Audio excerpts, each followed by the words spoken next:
Now that you've got all your gear, let's go over the basics.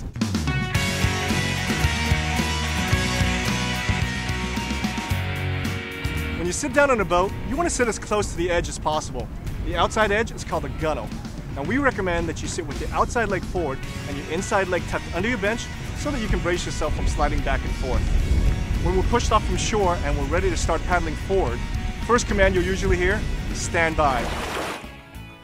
Stand by! Stand by is the command for all the paddlers to get ready to paddle.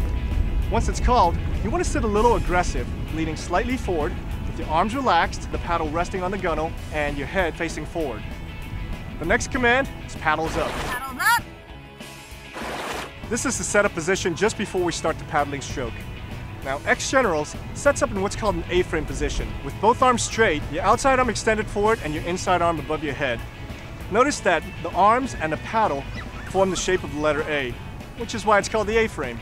Before we go over the stroke, there are a few more commands I want you to know. Check the boat! When the caller or steer says check the boat, you want to bury the blade of your paddle straight into the water next to you. The current hits the blade and the boat comes to a stop. Also, whenever there's any shifting of positions inside the boat or we're about to glide over the wakes from other boats, we want to brace the boat for safety.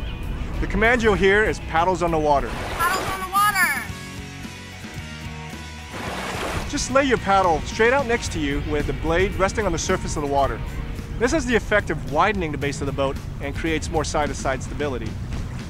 And last but not least, everyone's favorite command, easy y'all. 2, 3, easy all! When the caller says easy y'all, that's when you can take a break, rest your paddle back on the gunnel, and relax. At least until we start paddling again.